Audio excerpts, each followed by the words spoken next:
విషయము ఇంపార్టెంట్, చాలా ముఖ్యమైనటువంటిది. 15వ అధ్యాయం దాన్ని ఏమంటారంటే గోల్డ్ చాప్టర్, బంగారపు అధ్యాయం కదా. కాబట్టి 15వ అధ్యాయంలో తప్పిపోయిన గొర్రె, తప్పిపోయిన వెండి నాణ్యం, తప్పిపోయిన కుమారుడు గురించి యేసు ప్రభు వారు చాలా చక్కగా వివరించారు.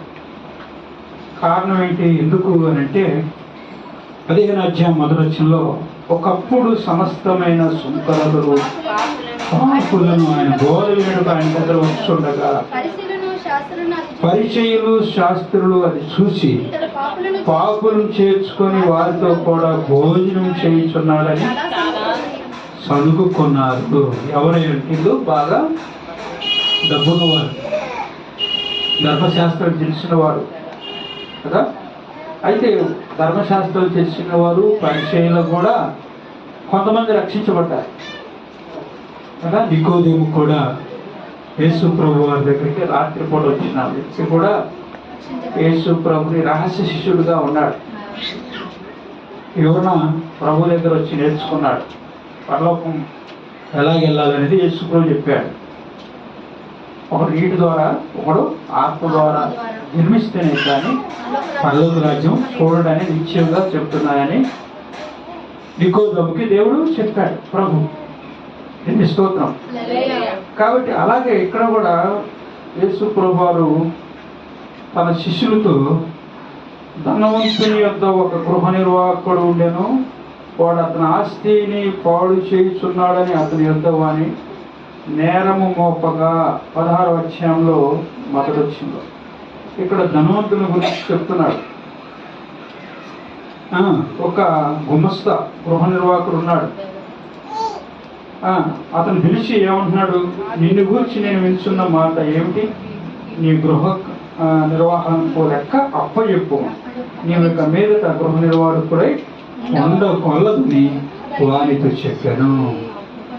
ఏం చేస్తున్నాడు, అన్యాయంగా చేస్తున్నాడు, అన్యాయం చేస్తున్నాడు, లెక్క దొంగలతో చెప్తున్నాడు. అయితే ఈ యొక్క గృహ నిర్వాహకుడిని ఏమనంటే నీకేమేమి అప్పచెప్పానో అవన్నీ కూడా నాకు లెక్క అప్పచెప్పమని చెప్పాడు. అయితే ఆ గృహ నిర్వాహకుడు ఏం చేశాడు, 3వ వచనంలో 16వ అధ్యాయం, ఆ గృహ నిర్వాహకుడు తనలో తాను ఏమనుకున్నాడంటే నా యజమానుడు ఈ గృహ నిర్వాహకు పనిలో నుండి నన్ను తీసివేయను కనుక నేనేమి చేతును, త్రవ్వలేను, భిక్షమిస్తూ త్రవ్వలేను అంటే పని చేయలేను, భిక్షమెత్తుకోలేను, అయితే నేనేం చేయాలి అని తెలివితేటలు ఉపయోగించాడు. ఏంటంటే 5వ వచనంలో తన యజమాని రుణగ్రస్తులు ఒకరిని పిలిచి నువ్వు నా యజమానికి ఎంత ఇచ్చి ఉన్నావు అని మొదట వాడిని అడగగా వాడు 100 మణుగులు నూనె నేను యజమానికి ఇవ్వాలి అని ఆ గుమస్తా చెప్పినప్పుడు ఆ గుమస్తా ఏమని తెలివితేటలుగా 100 కాదు 50 రాయి. ఏమన్నాడు, నీవు నీ చీటి తీసుకొని త్వరగా కూర్చోండి 50 మణుగులు రాయి అని చెప్పాడు. తర్వాత వాడు ఇంకొక ఆయన పిలిచి నువ్వెంత వచ్చి ఉన్నావు అని అడగగా 100 తూములు గోధుమ అని చెప్పినప్పుడు కాదు 50 తూములు రాసుకోమని చెప్పాడు. అన్యాయస్తుడైన గృహ నిర్వాహకుడు యుక్తిగా నడుచుకున్నని వాడి యజమానుడు వాని మెచ్చుకొనెను. ఏంటంట, ఇప్పుడు కాదంటే 50 మణుగులే వస్తాయి, 50 మణుగుల గోధుమలు వస్తాయి. ఇప్పుడు ఏం చేశాడు, యుక్తిగా ప్రవర్తించాడు. ఎవరు, గుమస్తా. ఇప్పుడు ఏం చేశాడు, ఆ యజమానుడు ఈయన్ని మెచ్చుకున్నాడు. అందుకనే యేసు ప్రభు ఏమనంటే 9వ వచనంలో అన్యాయపు సిరి వలన మీకు స్నేహితులు సంపాదించుకునుడి, ఎందుకనగా సిరి మిమ్మల్ని వదిలిపోయినప్పుడు వారు నిత్యమైన నివాసంలో మిమ్మల్ని చేర్చుకుందరని మీతో నిత్యముగా చెబుతున్నాను. అంటే మీరు 12వ వచనంలో మీరు పరుల సొమ్ము విషయంలో నమ్మకముగా ఉండని ఎడల మీ సొంతదైనది మీకు ఎవరిచ్చును, ఏ సేవకుడు కొని ఇద్దరు యజమానులు సేవకుడు కదా, ఒకడు ఒకని ద్వేషించును మరి ఒకని ప్రేమించును, లేక ఒకని అనుసరించి ఒకని తృణీకరించును అన్నాడు. ఒక యజమాని దగ్గర ఇద్దరు గుమ్మస్తాలు ఉండరు కదా, ఏం చేశాడు? యుక్తిగా గుమ్మస్తాను నడుచుకున్నాడు. ఇప్పుడు సిరి వల్ల మీరు ఏం చేస్తున్నారు? స్నేహితుల్ని సంపాదించు. సిరి అంటే ఏంటి? డబ్బు. కాబట్టి ఈ లోకములో అలాగుంది, అలా నడుస్తుంది. అయితే ఈ మాటలు చెప్పినప్పుడు ధనవంతులు ఏం చేశారంటే 14వ వచనంలో పరిచయ మాటలు విని ఆయనను ఏం చేశారు? అపహాసించుండగా ఆయన, మీరు మనుషుల ఎదుట నీతిమంతులను పెంచుకున్నవారు కానీ దేవుడు మీ హృదయం ఎరుగును. మనుషుల్లో ఘనమగాయించబడినది దేవుని దృష్టి గది అసహ్యము. యోహాను కాలం వరకు ధర్మశాస్త్రము ప్రవక్తలు ఉండేవి. అప్పటి నుండి దేవుని రాజ్య సువార్త ప్రకటించబడుచున్నది. ప్రతి వాడు ఆ రాజ్యములో బలవంతంగా జరబడుతున్నాడు.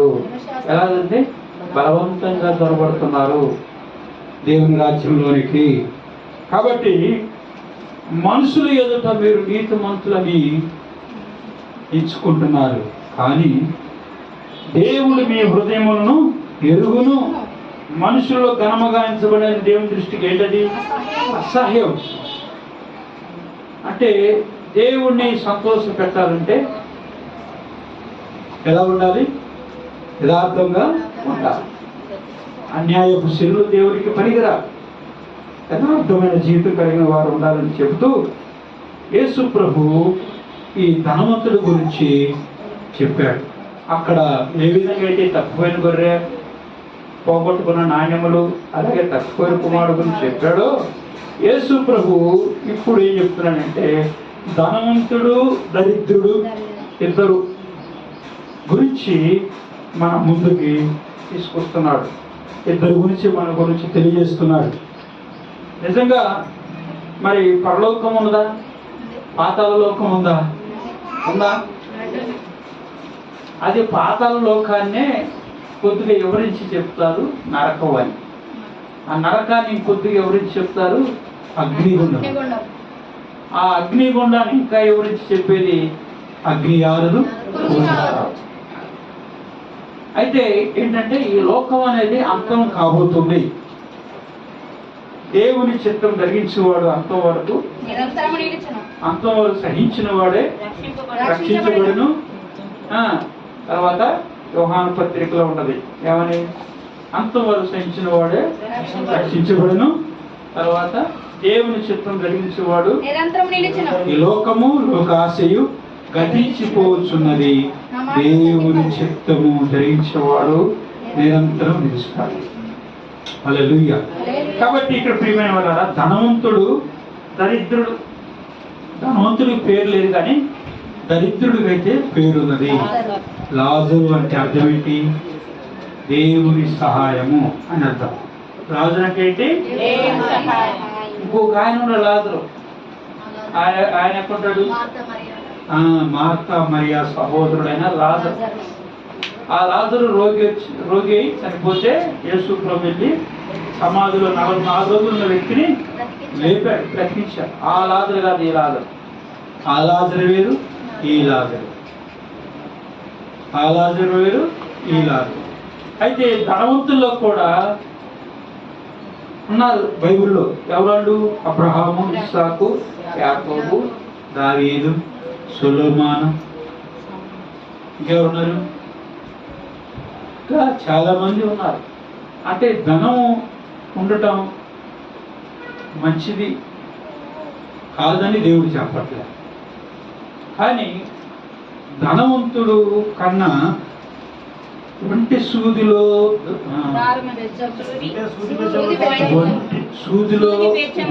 ఒంటే దూరుట సులభం. లోకాసు వార్త 18వ అధ్యాయంలో 24. ఆస్తి గలవారు దేవుని రాజ్యములో ప్రవేశించుట దుర్లభము. ధనవంతుడు దేవుని రాజ్యంలో ప్రవేశించడం కంటే సూది బెచ్చములో. అదేంటి? దారమే మనం ఏం చేస్తాం? సూదిలో ఇట్లా ఇట్లా అంటాం. 4-5 సార్లు అంటే దారం దూరం. అదే ఒంటి దూరం ఏంటి? ఒంటి ఎంత ఉంటుంది? చాలా పెద్దది. అంటే ఒంటైతే సూదు వెచ్చంలో దూరటం సులభం అంట, కానీ ధనవంతుడైతే పరలోక రాజ్యంలో చేరుట దుర్లభం. ఎందుకంటే ధనం ఎక్కడుంటుందో నీ హృదయం కూడా అక్కడే ఉంటుంది. ఉదాహరణకి బంగారు కొట్టైనా చూస్తాం మనం. ఎవరైనా డబ్బులు ఊరుకునేవు అంటాడు. ఎవరైనా ఆయనకి ఎన్ని ఉండేవో షాపులు, అవన్నీ హృదయంలో ఉంటాయి. ఒకటిపల్లి ఒకటి, సుఖనగర్లో ఒకటి, రాజమండ్రిలో ఒకటి, ఇవన్నీ కూడా అంటే ఆయన గురించి అని చెప్పలా, ఉదాహరణ చెప్తున్నాం. అలాగే డబ్బు అంటే ధనం ఎక్కడైతే ఉంటుందో నీ హృదయము అక్కడే ఉంటుంది. దేవుడు ఎందుకు అలా చెప్తున్నాడంటే దాని నుండి మళ్లింపుబడి దేవుని ప్రేమించాలని, దేవుని యొక్క ఆజ్ఞలు, దేవుని యొక్క కట్టడను ప్రేమించాలని. ఒక ఆయన యేసు ప్రభు ఇలాగే సువార్త ప్రకటిస్తుంటే 12వ అధ్యాయంలో లోకా సువార్తలో ఒక ఆయన పరిగెత్తుకుంటా వచ్చి ఏమన్నాడు? 13వ వచనంలో, ఆ జన సమూహంలో ఒకడు బోధకుడా పిత్రార్జ్యమైనటువంటి నాకు పాలు పుచ్చుకొని ఉండవని పిత్రార్జితములో నాకు పాలు పెట్టు. అంటే ఏంటి? పితులు సంపాదించిన ఆస్తి ఉంది. ఇప్పుడు ఏం చేస్తున్నారు?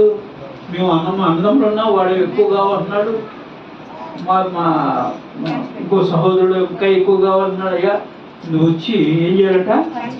పంచిపెట్టమంటున్నాడు. ఇప్పుడు పొలాల రేట్లు పెరిగిపోతున్నాయి, స్థలాల రేట్లు పెరిగిపోతున్నాయి. ఏం చేస్తున్నారండి? డబ్బులు పెరిగిపోతున్నాయి, అయితే స్థలాల రేట్లు కూడా పెరిగిపోతున్నాయి. అన్నదమ్ములు కొట్టుకుంటున్నారు పొలాల కాడ, స్థలాల కాడ. మన మధ్య ఒక కొడుకు ఒక ఎకరం పొలం లేదని తండ్రినే చెప్పేశాడు. పేపర్లో టీవీలో చూస్తున్నాం. ఎంత భయంకరమైనది ఈ లోకం. అంటే వీళ్ళందరూ కూడా, అంటే మనం అందరం కూడా భూ సంబంధమైన వాటి మీదనే మనసు పెట్టుకుంటున్నాం. నేను స్తోత్రం. ఒక ఆయన మేడ మీద ఉన్నాడంట, ఒక ఆయన కింద ఉన్నాడు. ఏ కాడికి పిలుస్తుంటే పలకట్లేదంట. ఈయన ఏం చేశాడు? ఏదో ఒక రాయి తీసుకొని అయితే పైకి చూశాడంట. రాయి తీసుకొని వేసాడు. ఏదోటి మనకి అంటే శ్రమ వచ్చినా, బలహీనత వచ్చినా, స్థితిగతులు మారినప్పుడు ఏమవుతుందంటే మనం దేవుని వైపు చూడాలి.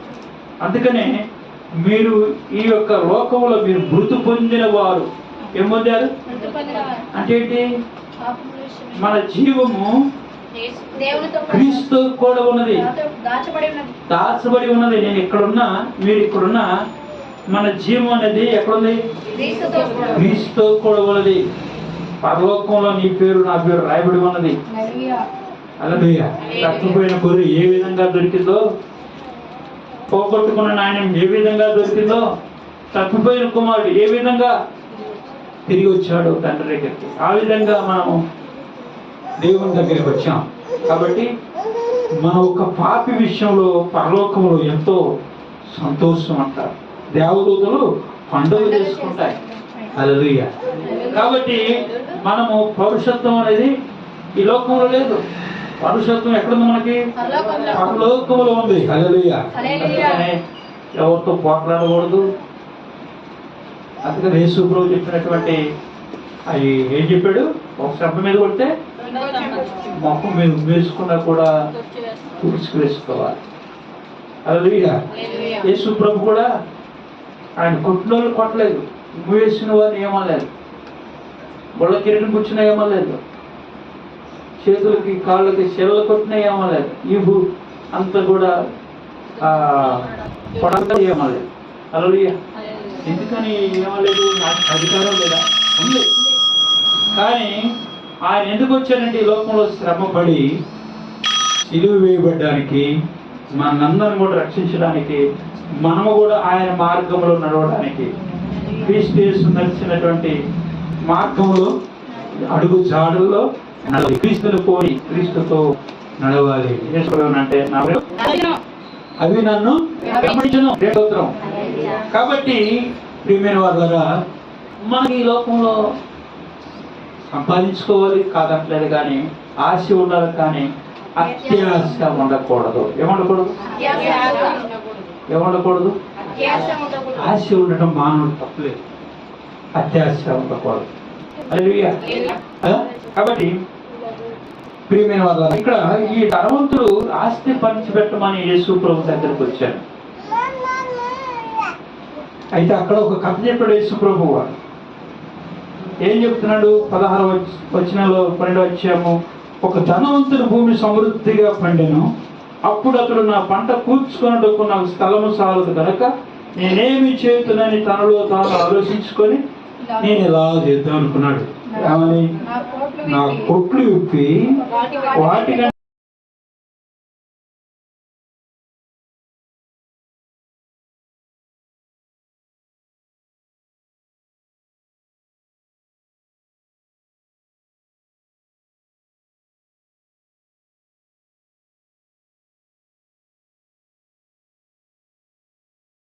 దేవుడిని తలుచుకోవట్లా, వర్షం ఇచ్చిన దేవుడిని తలుచుకోవట్లా, పంటనిచ్చిన దేవుడిని తలుచుకోవట్లా. నా ప్రాణమా,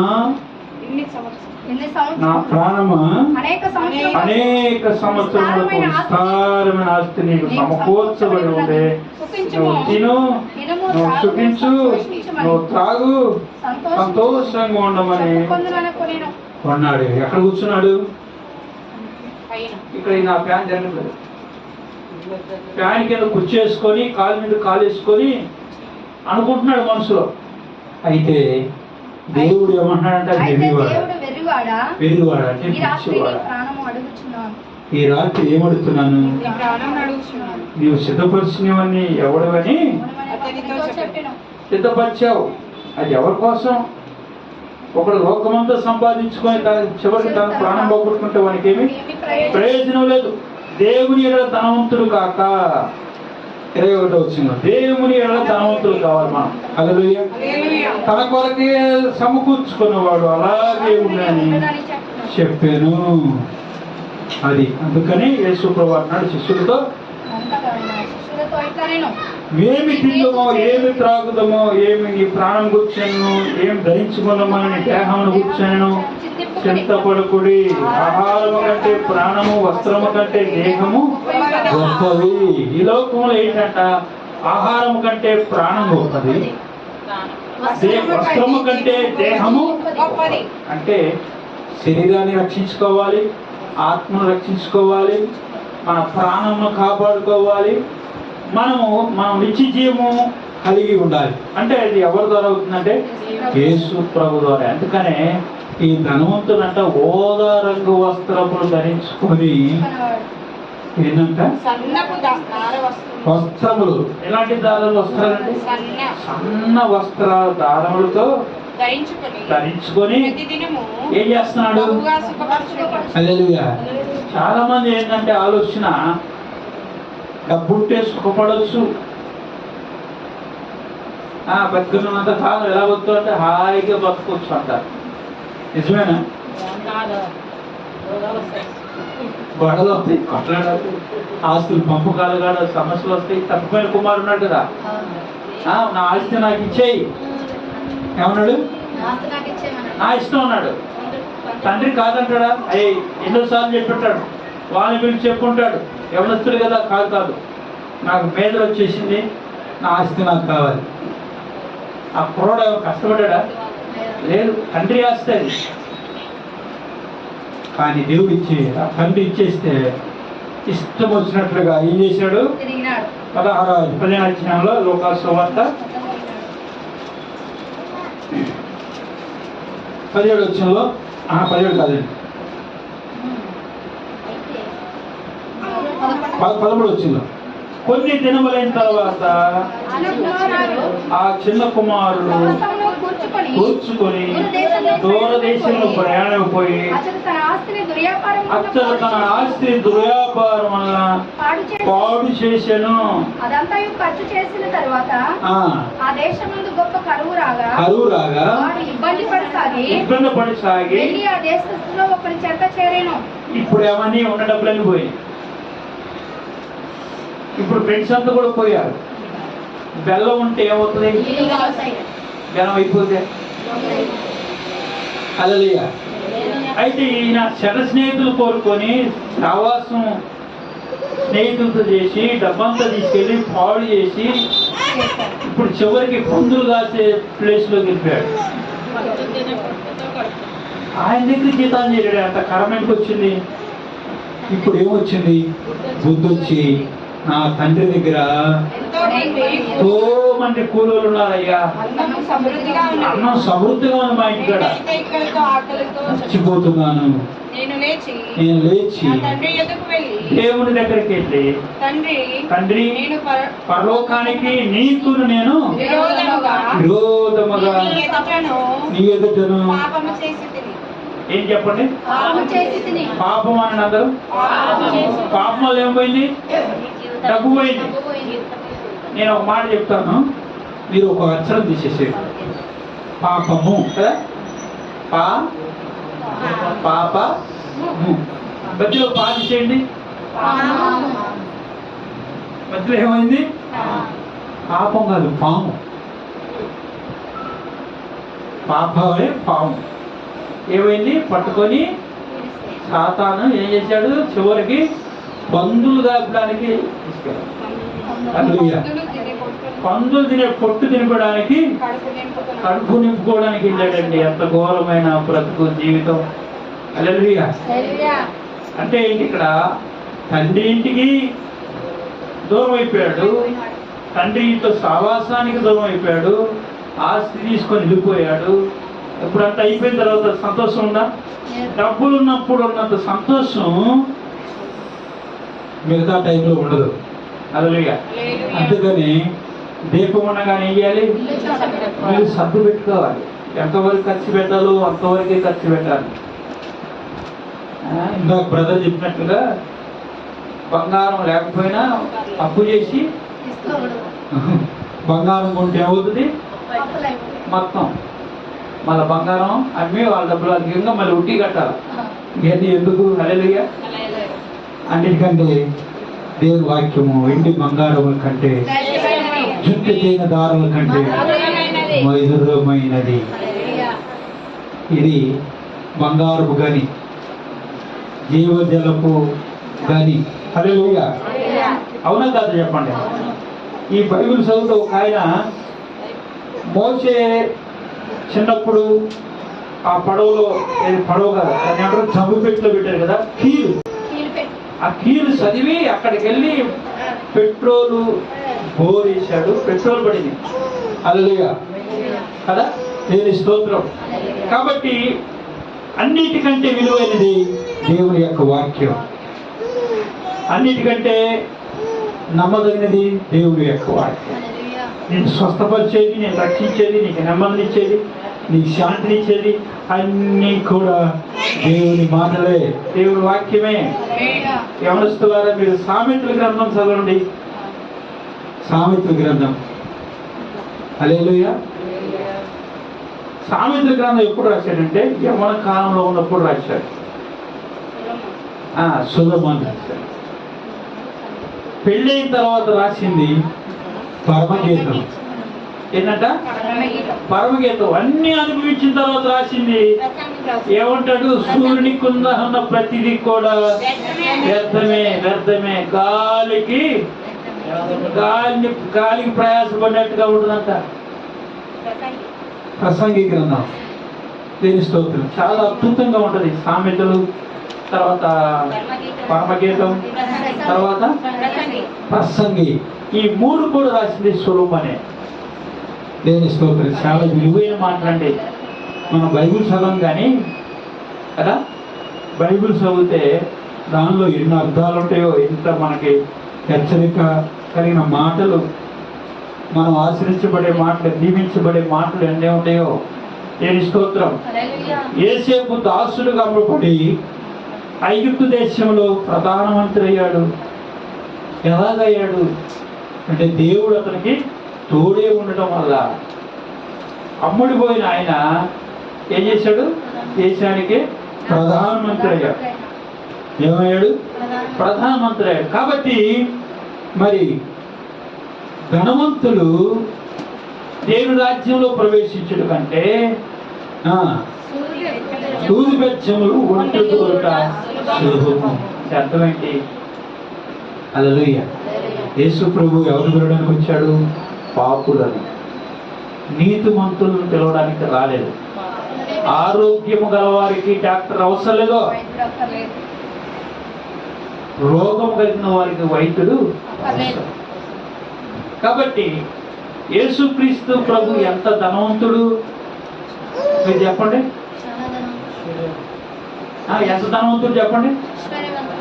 అమ్మో, ఈ భూమి అంతా అయింది. ఎంతమంది పుట్టి, ఎంతమంది చనిపోతున్నా, ఎంతమంది బిల్డింగ్లు కట్టినా ఇవన్నీ కూడా దేవునియే. హల్లెలూయా. మీకు అర్థమవుతుందా?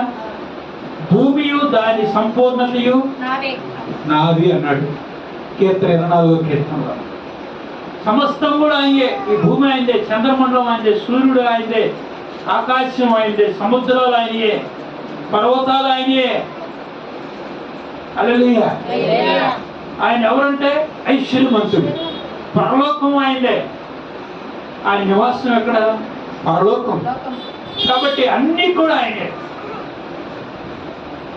కాగా దేవుడు ఐశ్వర్యవంతుడు, క్రీస్తు యేసు మహిమలో మీ ప్రతి అవసరమును తీర్చును.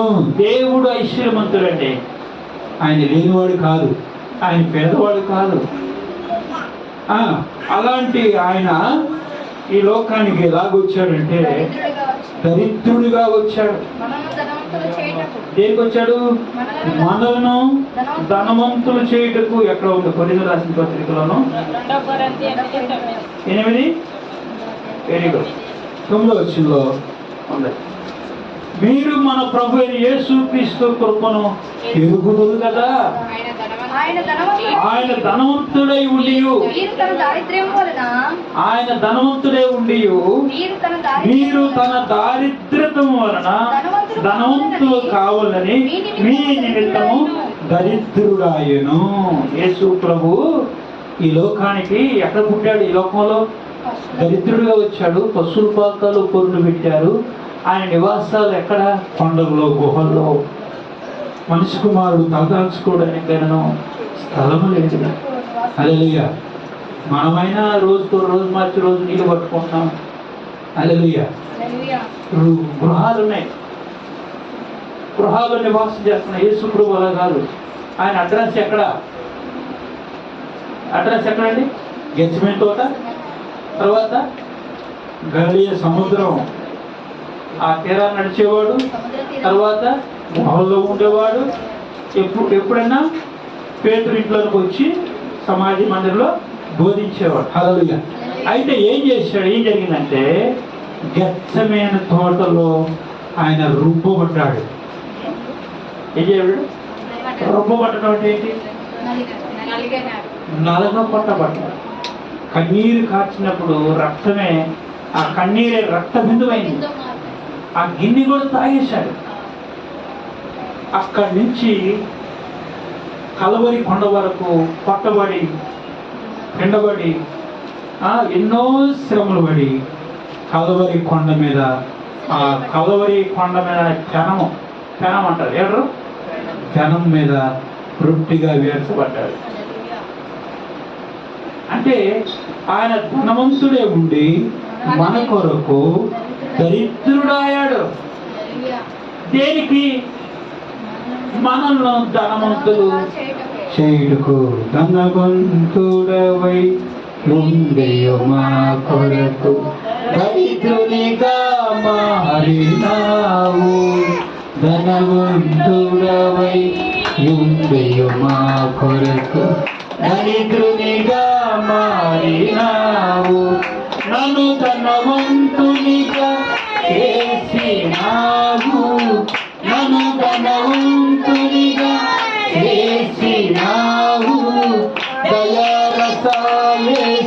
రాజా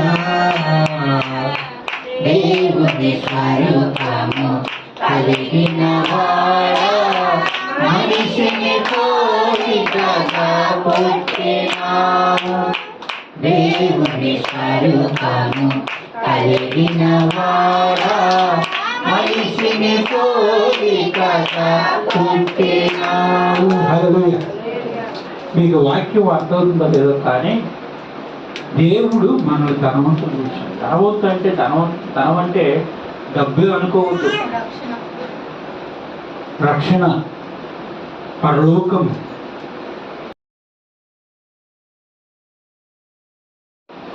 మనం తిరుగుతాం.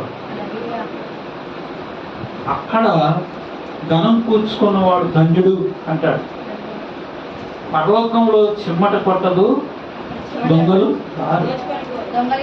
అక్కడ సంపాదించుకోమంటాడు. అక్కడ సంపాదించుకుంటే ఈ లోకంలో ఇక్కడ ప్రభు వరుస శ్రమ పడాలి, సేవ చేయాలి, సువార్త చేయాలి. కాబట్టి మరి యేసుక్రీస్తు ప్రభు ధనవంతుడై ఉండి ధన దారిద్ర్యం వల్ల మనల్ని దేవుని రాజ్యానికి వారసులు చేశాడు. ఇక్కడ మనం చూస్తే ధనవంతుడు బహుగా సుఖపడాడు, కానీ వాళ్ళ ఇంటి దగ్గర ఉన్నటువంటి దరిద్రుడు లాజరు ఎలా ఉన్నాడు? చనిపోయిన తర్వాత అబ్రహాము రొమ్మున ఆనుకొని ఉన్నాడు. అంటే అర్థం ఏంటి? రక్షణ పొందాడు, మారు మనసు పొందాడు, ప్రభునందు విశ్వాసం ఉంచాడు. కాబట్టి అబ్రహాము రొమ్మున అంటే అబ్రహాము విశ్వాసులకి తండ్రి, విశ్వసించాడు. అందుకని దేవుడు యేసు ప్రభు ఎవరు జక్కేత అంటాడు. ఏమంటాడు? ఇతను కూడా అబ్రహాము కుమారుడు. నీవు నేను అబ్రహాము కుమార్తె అవ్వాలంటే యేసునందు విశ్వసించాలి, యేసు రక్తంలో కడగబడాలి, యేసునందు విశ్వాసం ఉంచాలి, యేసునందు రక్షణ పొందాలి, యేసునందు బాప్తిస్యం పొందినప్పుడు అప్పుడు నీ పేరు ఎక్కడుంటది? జీవ గ్రంథంలో ఉంటది. ఎక్కడ ఉంటదంట? జీవ గ్రంథంలో ఉంటది. ఎవరి పేరైతే జీవ గ్రంథంలో రాయబడదో వాడు మండుచున్న అగ్ని గుండములో. ఈ లోకంలో దరిద్రుడైనటువంటి లాజరు కూడా దేవదూతల చేత చదువుతాడు. హల్లెలూయా. దేవుని దగ్గర దేవదూతలు ఉన్నాయి. ఏమున్నాయి? శరాపులు 6 రెక్కలు, కేరూబులు 4 రెక్కలు, మహాదూతలు 2 రెక్కలు. ఆ దేవదూత ఈ భూలోకంలో పడిపోయి దేవుని వ్యతిరేకంగా ఉంటున్నాడు. ఎవరెవడు? లూసిఫర్. ఎవరండి? దేవదూత పడిపోయి లోకానంతా పడి చేస్తుంది, కలిపి చేసేస్తుంది. హల్లెలూయా. దేవుని రాజ్యానికి ఆటంకం కలిగేస్తుంది, దేవుని దగ్గర రాకుండా ఆటంకపరుస్తుంది. హల్లెలూయా.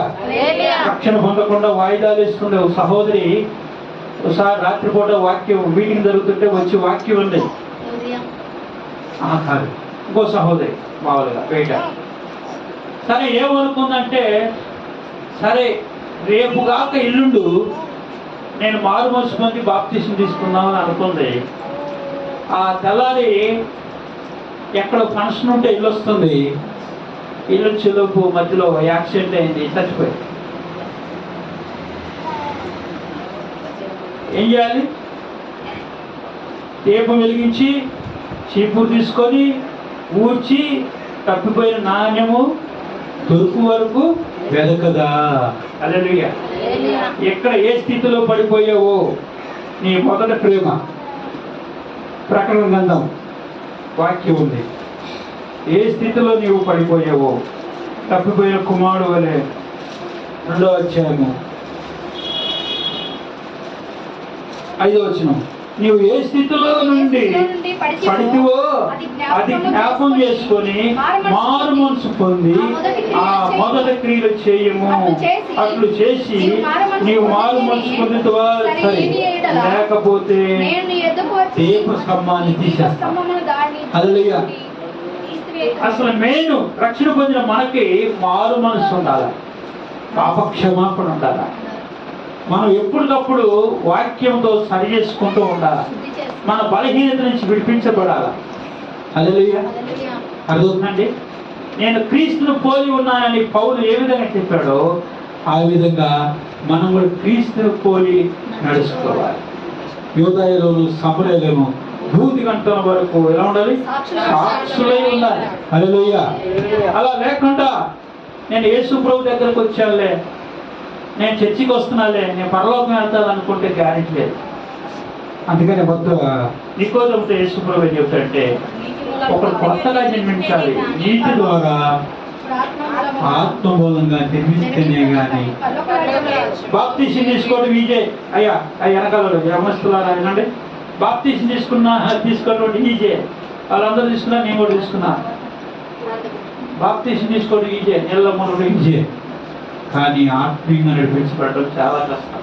యేసు ఇట్లా నేను ఒకడు నీటి మూలముగాను ఆత్మ మూలముగాను జన్మించితే ఆత్మ మూలంగా జన్మిస్తేనే కానీ దేవుని రాజ్యంలో ప్రవేశింపలేడని. ఆమేన్. దేవుని రాజ్యంలో ప్రవేశించలేడు.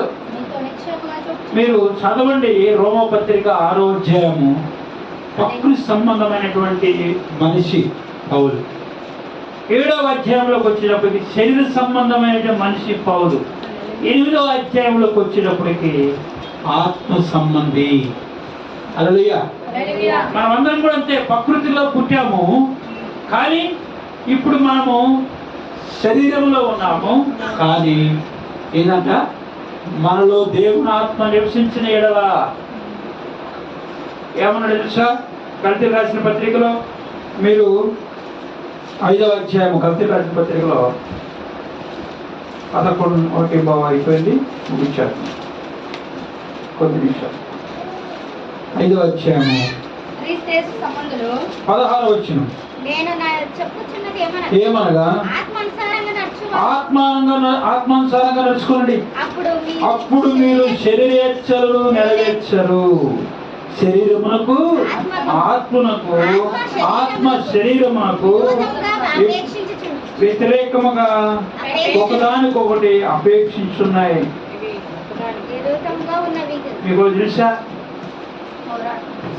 లోకములో ఉన్నవారు పరిశుద్ధాత్మను పొందుకోవాలి, కానీ నీవు నేను మాత్రం పరిశుద్ధాత్మ. మనం చూసినట్లయితే రోమపత్రిక 8వ అధ్యాయంలో ఉంది, 3వ అధ్యాయంలో 3వ అధ్యాయం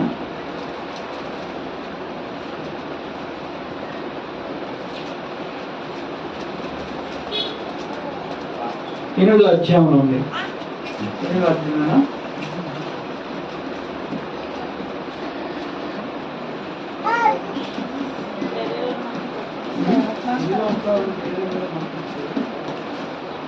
మొదటి కొరింథీయులకు రాసిన పత్రికలో ఉంటుంది, 2వ అధ్యాయంలో ఉంటుంది.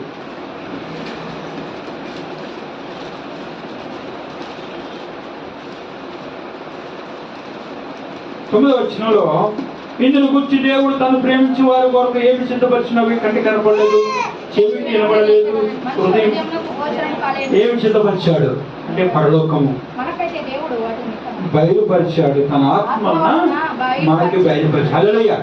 ఈ లోకంలో ఉన్న వారికి తెలుసా పరలోకం ఉందని? యేసు ప్రభువే మార్గం అని, యేసు ప్రభు ద్వారానే పరలోక రాజ్యం అని, ఆయన రక్తంలో పాపాలు క్షమించబడతాయని ఈ లోకస్తులు తెలుసుగా? తెలీదు.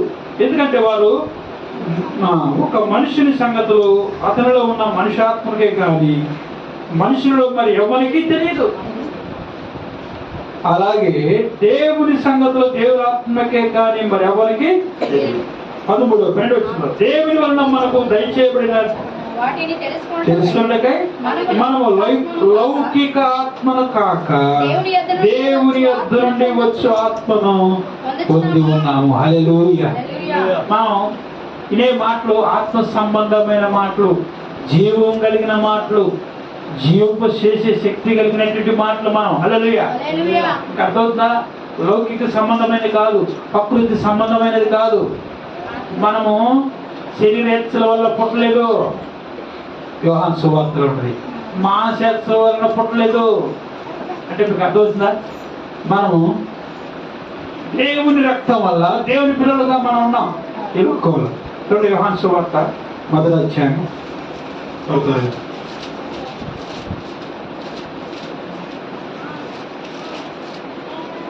వచనంలో ఆమె ఎందరు అంగీకరించరు అనగా తన నామం విశ్వాసం ఉంచే వారందరికీ దేవుని పిల్లల కొరకు ఆయన అధికారం అందించిన. ఎవరికి? యేసు ప్రభువుకి అధికారం. వారు దేవుని వల్ల పుట్టిన వారే కానీ రక్తం వలనను శరీరేచ్ఛల వలన మాంసేచ్ఛ వలన పుట్టిన వారు కాదు. గుర్తుపెట్టుకోండి. హల్లెలూయా. దేవుని ఆత్మ వలన మనం జన్మించాం. క్రీస్తు రక్తం ద్వారా మనం, క్రీస్తు తన రక్తంతో మనల్ని కొన్నాడు, వాక్యంతో కన్నాడు. మనం దేవుని పిల్లలము, మనం ఆత్మ సంబంధమైనటువంటి వారము. హల్లెలూయా. హల్లెలూయా. పరలోక రాజ్యం మంది.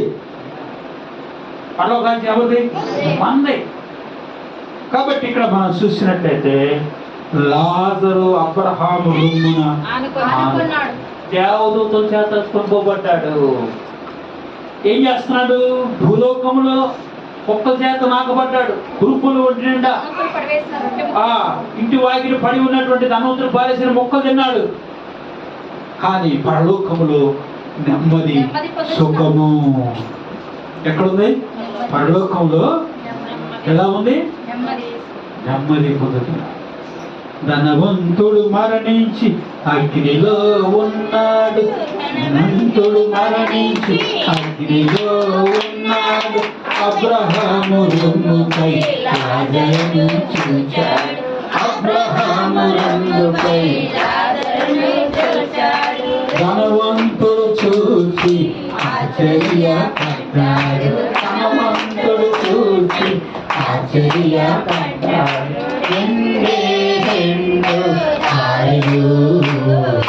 ఏ దారి కావాలో మానవా, ఒకటి పరలోకం మరి ఒకటి పాతాళం.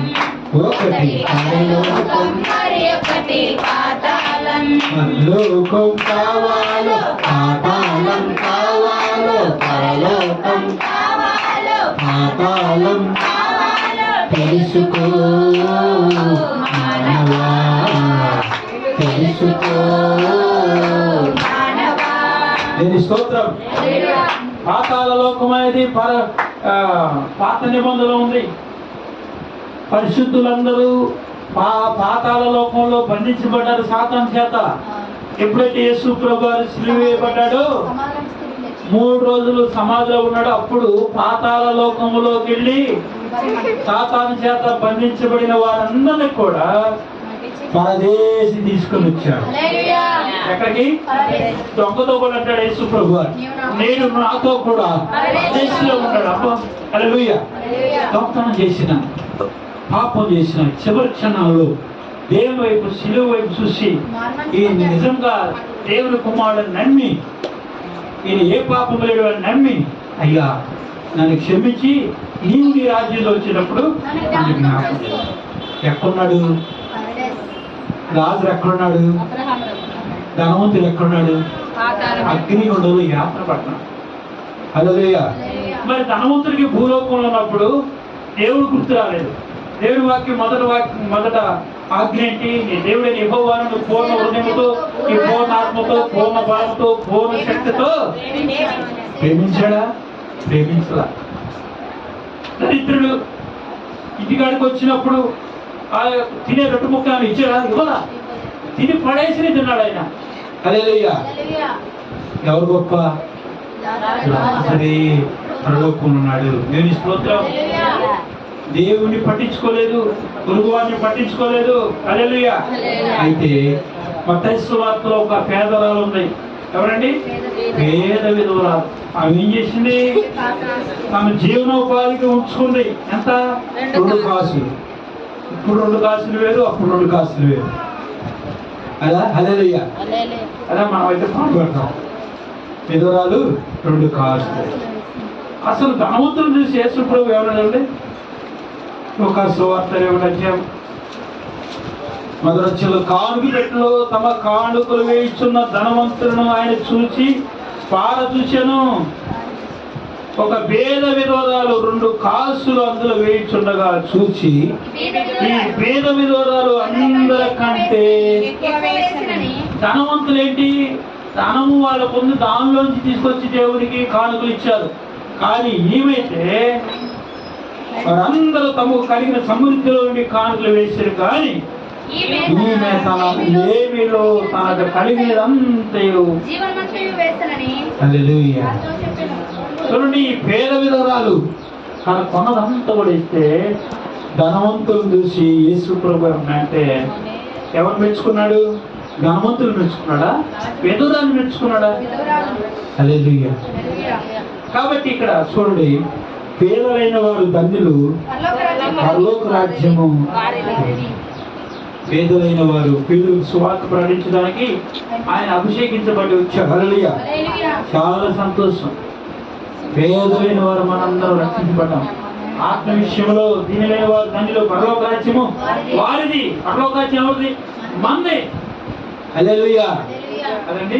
కాబట్టి ప్రియమైన వాళ్ళ ధనవంతుడు ఆ యొక్క అగ్నిగుండంలో యాత్ర పడుతున్నాడు.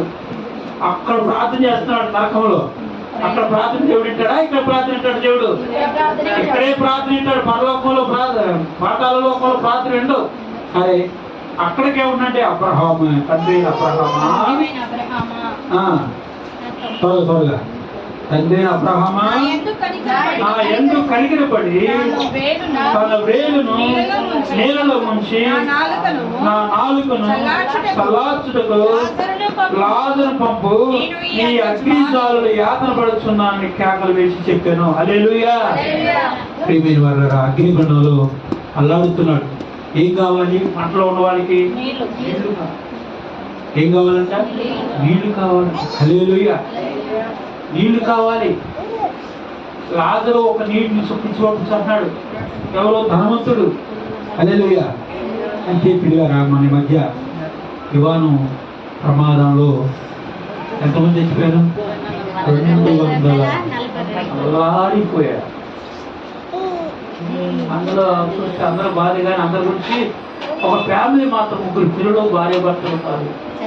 లండన్లో స్థిరపడాలనుకున్నాడు. మీరందరూ కూడా బొక్కించారు. చాలా బాగుంటారు కదా. హల్లెలూయా.